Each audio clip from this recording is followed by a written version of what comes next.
ಶ್ರೀ ಶಂಕರಾಚಾರ್ಯರು ಆಚಾರ್ಯತ್ರಯರಲ್ಲಿ ಪ್ರಮುಖರು.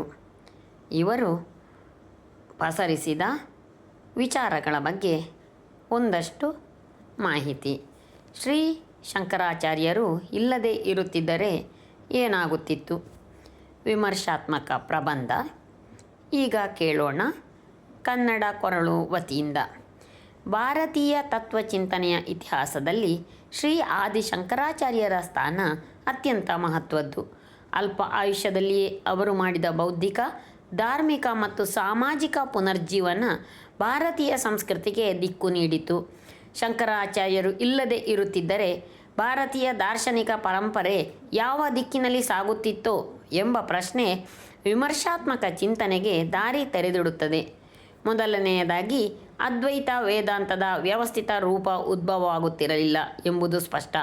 ಉಪನಿಷತ್ತುಗಳು, ಭಗವದ್ಗೀತೆ ಮತ್ತು ಬ್ರಹ್ಮ ಸೂತ್ರಗಳು ಇದ್ದರೂ ಅವುಗಳಿಗೆ ಸಮಗ್ರ ತಾತ್ವಿಕ ವಿವರಣೆ ಮತ್ತು ಏಕಸರಣಿ ರೂಪವನ್ನು ಶಂಕರಾಚಾರ್ಯರು ನೀಡಿದರು.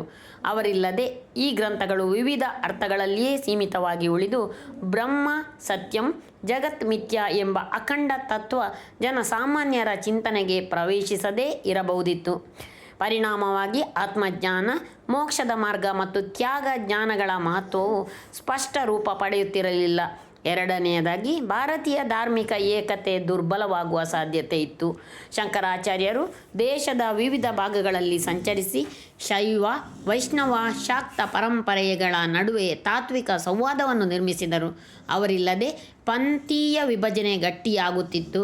ತತ್ವ ಚರ್ಚೆಗಳು ಪರಸ್ಪರ ವಿರೋಧದ ರೂಪ ಪಡೆದುಕೊಳ್ಳಬಹುದಿತ್ತು. ಧರ್ಮವು ಅಂತರಂಗ ಶುದ್ಧಿಗಿಂತ ಹೊರಗಿನ ಆಚರಣೆಗಳಲ್ಲಿಯೇ ಸೀಮಿತವಾಗುವ ಅಪಾಯ ಹೆಚ್ಚಾಗುತ್ತಿತ್ತು. ಮೂರನೆಯದಾಗಿ, ಸನ್ಯಾಸ ಸಂಪ್ರದಾಯ ಮತ್ತು ಮಠ ವ್ಯವಸ್ಥಿತವಾಗಿ ರೂಪುಗೊಳ್ಳದೇ ಇರಬಹುದಿತ್ತು. 4 ಪೀಠಗಳ ಸ್ಥಾಪನೆಯ ಮೂಲಕ ಅವರು ಧಾರ್ಮಿಕ ಶಿಕ್ಷಣ, ತಾತ್ವಿಕ ಚರ್ಚೆ ಮತ್ತು ಸಂಸ್ಕೃತ ಅಧ್ಯಯನಕ್ಕೆ ಶಾಶ್ವತ ಕೇಂದ್ರಗಳನ್ನು ನಿರ್ಮಿಸಿದರು.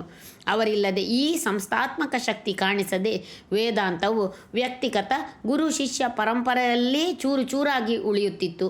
ಇದರಿಂದ ಜ್ಞಾನ ಸಂರಕ್ಷಣೆ ಮತ್ತು ಪ್ರಸರಣಕ್ಕೆ ದೊಡ್ಡ ಹೊಡೆತ ಬೀಳುತ್ತಿತ್ತು. ನಾಲ್ಕನೆಯದಾಗಿ, ಬೌದ್ಧ ಮತ್ತು ಜೈನ ತತ್ವಗಳೊಂದಿಗೆ ಸಂವಾದದ ಸ್ವರೂಪ ಬದಲಾಗುತ್ತಿತ್ತು. ಶಂಕರಾಚಾರ್ಯರು ತರ್ಕ ಮತ್ತು ಶಾಸ್ತ್ರಾಧಾರಿತ ಚರ್ಚೆಗಳ ಮೂಲಕ ವೇದಾಂತದ ಪ್ರಭಾವವನ್ನು ಮರುಸ್ಥಾಪಿಸಿದರು.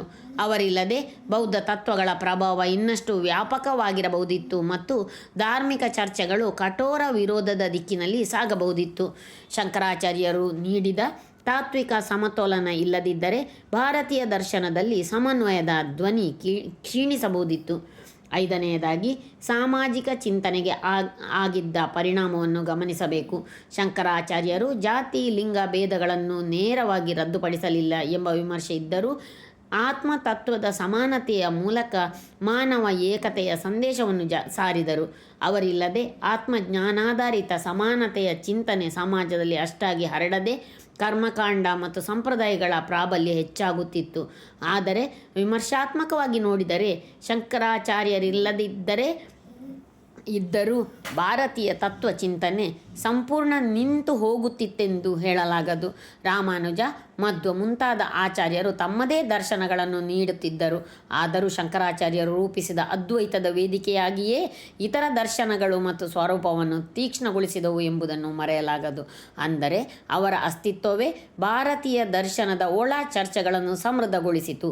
ಸಾರಾಂಶವಾಗಿ, ಶ್ರೀ ಶಂಕರಾಚಾರ್ಯರು ಇಲ್ಲದೇ ಇರುತ್ತಿದ್ದರೆ ಭಾರತೀಯ ತತ್ವಚಿಂತನೆ ದಿಕ್ಕು ತಪ್ಪಿದಂತೆ, ಏಕತೆಯ ಕೊರತೆಯಿಂದ ಮತ್ತು ಸಂಸ್ಥಾತ್ಮಕ ಬಲವಿಲ್ಲದೆ ಸಾಗಬಹುದಿತ್ತು. ಅವರು ಕೇವಲ ಒಬ್ಬ ತತ್ವಜ್ಞರಲ್ಲ, ಭಾರತದ ಬೌದ್ಧಿಕ ಆತ್ಮವನ್ನು ಒಟ್ಟುಗೂಡಿಸಿದ ಮಹಾನ್ ಚಿಂತಕ. ಅವರ ಅಸ್ತಿತ್ವದಿಂದಲೇ ಭಾರತೀಯ ದರ್ಶನವು ವಿಶ್ವ ಮಾನ್ಯತೆ ಪಡೆದಿದ್ದು, ಆತ್ಮಜ್ಞಾನ ಎಂಬ ಶಾಶ್ವತ ಸಂದೇಶ ಕಾಲಾತೀತವಾಗಿ ಉಳಿಯಲು ಸಾಧ್ಯವಾಯಿತು.